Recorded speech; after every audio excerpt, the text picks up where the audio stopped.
परमपिता परमात्मा के चरणों में नमन अर्पित करते हुए आदरणीय मंच, मेरे प्रिय भाइयों और बहनों, हम सभी यहाँ पर आज एकत्रित हुए हैं सनातन धर्म के उत्तराधिकारी के रूप में, भारतीय संस्कृति के उत्तराधिकारी के रूप में। ये विश्व हिंदू धर्म सम्मेलन क्या है? यह हमें स्मरण कराता है कि धर्म अतीत नहीं है, धर्म वर्तमान का कर्तव्य है और भविष्य का संकल्प है। अभी जब अशोक जी बोल रहे थे, अशोक जी ने आपको बताया कि मेरी तबीयत ठीक नहीं है, मुझे बुखार है, और मैंने सुबह फ़ोन किया था अशोक जी को कि अशोक जी अगर मैं ना आऊं तो चल जाएगा क्या? तो उन्होंने कहा सभी की बहुत इच्छा है, चंद्रनगर के जितने भी साथी लोग हैं सभी की इच्छा है कि आप आए। तो मैंने जानते हैं क्या सोचा कि हिंदू धर्म सम्मेलन है, चाहे तबीयत खराब हो, चाहे कोई तकलीफ हो, हम रुकेंगे नहीं, थकेंगे नहीं, बस बढ़ते ही चले जाएंगे और सभी के अंदर हिंदू धर्म के प्रति, सनातन धर्म के प्रति अलख जगाएंगे।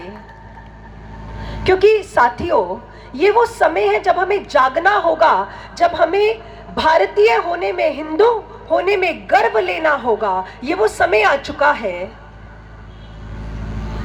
टुडे लेट दिस सम्मेलन not just be a gathering, let it be a collective resolve to stand tall and take pride in your national identity, a resolve to stand together not in anger but in strength and wisdom, a resolve to honor your traditions, a resolve to educate your children, to take pride.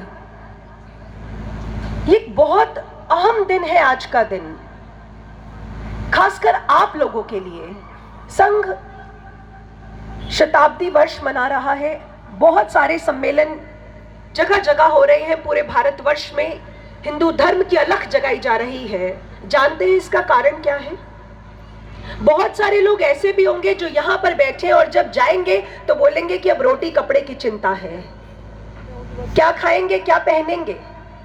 लेकिन एक बात आपको जरूर बोलूंगी कि रोटी कपड़ा तो तभी पहनेंगे, तभी खाएंगे, तभी सुरक्षित रहेंगे जब आपका देश सुरक्षित होगा। आप देख रहे हैं बांग्लादेश में कितने दीपू चंद्र, कितने ऐसे लोगों का और बलिदान होगा हमें जगाने के लिए, और कब हमारी आत्मा जागेगी? ये समय आ गया है, हमें जागना होगा। हिंदुत्व की अलख को घर घर में लेकर जाना होगा, जगाना होगा। हमारा देश जातियों में बटे नहीं। अभी भी बात हो रही थी ना, हम बटेंगे तो कटेंगे, ये सत्य है। हो सकता है ऐसे 10 वर्ष पूर्व हमें ऐसा ना लगता हो। 10 वर्ष पूर्व हमने नहीं सोची थी कि आगे आने वाले समय में ऐसी स्थिति होगी, लेकिन आप देखिए कि इनकी मंशा क्या है। 2047 में, अशोक जी बखूबी जानते हैं, कितनी सारी पैनल डिस्कशंस, डिबेट्स में ये बातें हुई हैं कि वो लोग चाहते हैं कि इसे मुस्लिम राष्ट्र घोषित कर दिया जाए। सोचिए तब हमारी बहनों का, बेटियों का, माताओं का क्या हाल होगा। और जानते हैं हमारी सबसे बड़ी ताकत क्या है? हमारी माताएं, हमारी बेटियां हमारी सबसे बड़ी ताकत है। आप जननी हैं, आप सृजन करती हैं। अगर हमारी माताएं ये ठान ले, हमारी बहनें ये ठान ले कि हमें समाज को जगाना है, तो कोई रोक नहीं सकता। आप पूरा समाज का निर्वाह करती हैं, अपने घर का निर्वाह करती हैं। अगर आप ये ठान ले कि हिंदुत्व की अलख को घर घर जगाना है, तो कोई रोक नहीं सकता। भारत हिंदू राष्ट्र था, हिंदू राष्ट्र है और हिंदू राष्ट्र रहेगा। एक बहुत बड़ी जिम्मेवारी आपके कंधों पर। आप जानते हैं हमारे यहाँ की जो मिनिस्ट्री है, एजुकेशन मिनिस्ट्री, जिसे आजकल HRD कहा जाता है, मां सरस्वती के संरक्षण में उसको चलाया जाता था। हमारे वेदों में ऐसा वर्णन आता है। डिफेंस मंत्रालय मां दुर्गा के संरक्षण में चलाया जाता था, और फाइनेंस मंत्रालय माँ लक्ष्मी के, तो सारे मंत्रालय तो हमारी माताओं और बहनों के पास है, मातृशक्ति के पास है। बस आपको जागना होगा, अपने अंतर में जगाना होगा।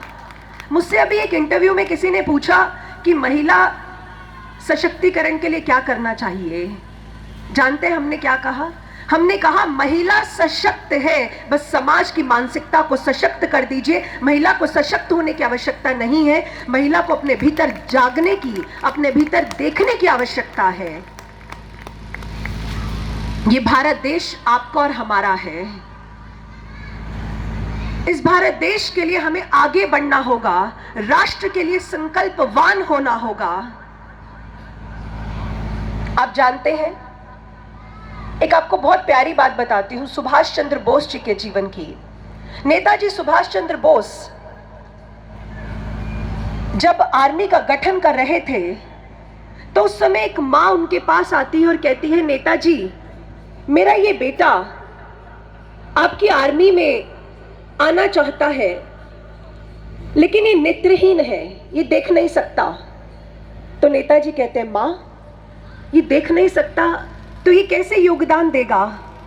तो जानते हैं भाइयों और बहनों, उस मां ने क्या कहा था? उस मां ने कहा था कि नेताजी मैं जानती हूं कि मेरा बेटा देख नहीं सकता, लेकिन दुश्मन की कम से कम एक गोली तो लेकर मरेगा ही, कम से कम एक गोली तो कम करेगा।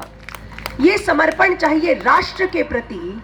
और ये कोई ऐसा नहीं है कि बड़ी बड़ी बातें हैं, this is impossible because we are living in 2026। No, dear brothers and sisters, this is equally possible. मैंने लगभग 20 वर्ष पूर्व संन्यास लिया।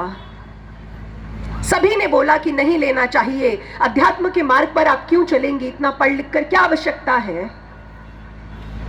अगर किसी की सुन लेते तो आज यहां नहीं होते। मेरे लिए अध्यात्म मां भारती की सेवा है, अध्यात्म राष्ट्र की सेवा है।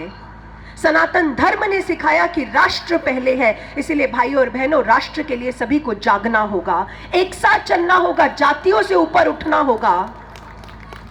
हमारे समाज में छुआछूत नहीं था कभी भी, हमारा समाज जातियों में नहीं था बटा हुआ। अगर हमारा समाज जातियों में बटा हुआ होता तो आप बताइए महर्षि अंगिरा, महर्षि अगस्त्य, महर्षि वेदव्यास जी, ये सब ऋषि मुनि कैसे होते? अगर हमारे समाज में जातियों पर भेदभाव होता तो हमारे समाज में ऋषि मुनि नहीं होते। ये बहुत सुंदर एक स्लोगन लिखा है, मैं पढ़ रही थी जब यहाँ आना हुआ। आप सभी मेरे साथ बोलेंगे, जात पात की, जात पात की, हिंदू हिंदू, हिंदू हिंदू, जात पात की विदाई करनी होगी। कोई छोटा बड़ा नहीं होता है। जात ना हो जगदीश की तो हरिजन की क्या होए। उसकी कोई जात नहीं है तो फिर उसके बंदों की जाति कैसे हो सकती है? क्यों हम इन भेदभाव में पड़े हुए हैं? क्यों हमारे जो दिमाग का स्तर है वो इतना छोटा हो जाता है? बिल्कुल नहीं भाई और बहनों, हमें समझना होगा कि अगर हमें हिंदू को संगठित करना है अपने राष्ट्र की एकता के लिए, तो हमें जाति पाति में देश को बंटने नहीं देना है, हमें आगे बढ़ना है। कैसे जानते हैं? आप सभी अपने दोनों हाथ खड़े कर लीजिए, सभी जहां बैठे हैं वहीं से दोनों हाथ, और साथ वाले का हाथ पकड़ लीजिए। अब देखिए, आप नहीं जानते हैं आपके पास आपके साथ कौन बैठा है, आपको नहीं पता कि ब्राह्मण है, क्षत्रिय है, ये कौन है, लेकिन उसका हाथ पकड़ लीजिए और सभी दोनों हाथ खड़े कर लीजिए। मंच पे भी मेरा आग्रह है, जितने लोग बैठे हैं, जितने लोग खड़े हैं, सभी दोनों हाथ खड़े कर लीजिए और साथ वाले का हाथ थाम लीजिए।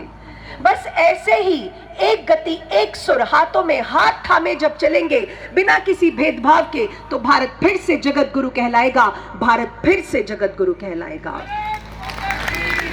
हमारे वेदों ने कहा, संगच्छध्वम संवद्धध्वम संग मनांसी जानताम। एक साथ हाथों में हाथ डाले चलो, एक गति